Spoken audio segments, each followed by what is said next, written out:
Pada panel polikristalin, memiliki warna bintik-bintik biru dan memiliki corak seperti papan partikel. Sedangkan pada panel monokristalin, berwarna hitam atau biru yang sangat tua. Panel monokristalin dibuat dari silikon ingot kerucut yang kemudian dipotong menjadi lempengan-lempengan tipis yang disebut dengan wafer. Untuk membuat ingot tersebut, material silikon dilelehkan sampai suhu 1400 derajat Celcius, kemudian biji kristal diturunkan ke dalam lelehan silikon. Setelah itu, secara perlahan, biji kristal akan ditarik ke atas sambil berputar sampai membentuk lingkaran kerucut.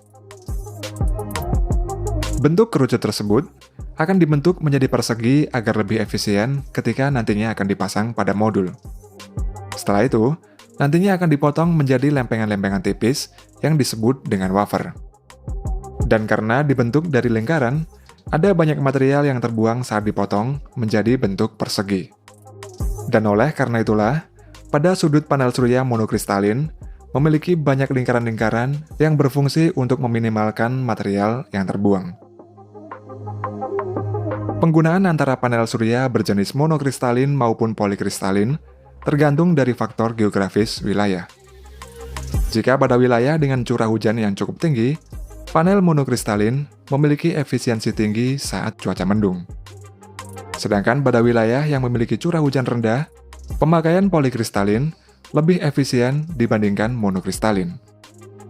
Namun meski begitu, panel monokristalin memiliki biaya produksi yang lebih tinggi dibanding panel surya polikristalin.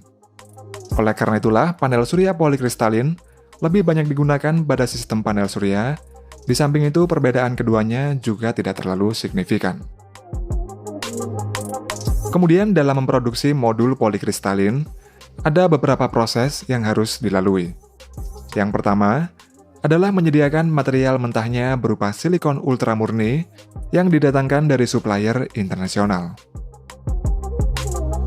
Untuk menghasilkan multikristalin ingot, material silikon tadi dimasukkan ke dalam krusibel atau wadah yang dapat menahan suhu tinggi.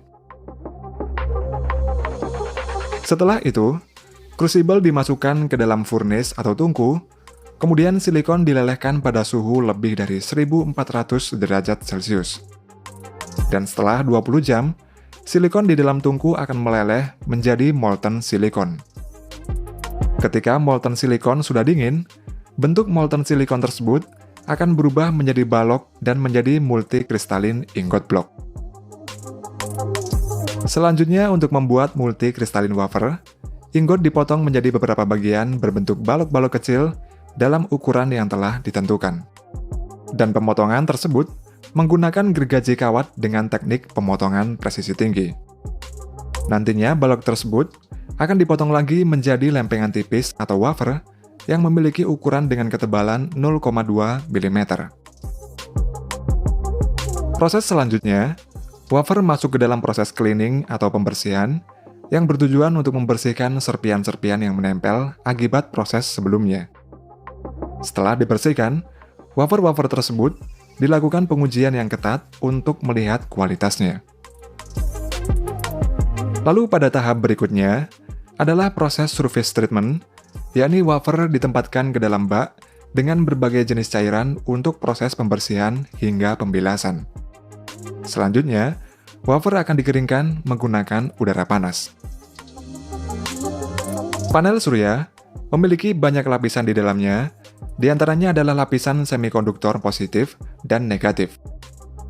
Untuk itulah wafer tersebut kemudian dimasukkan di dalam tungku difusi dengan suhu antara 800 sampai 900 derajat Celcius menggunakan gas fosfor.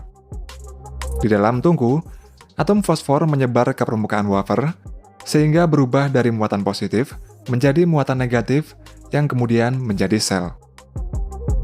Setelah itu, untuk mengurangi refleksivitas sel tersebut, sel ini kemudian dilapisi dengan silikon nitrida sehingga berubah warnanya menjadi berwarna biru.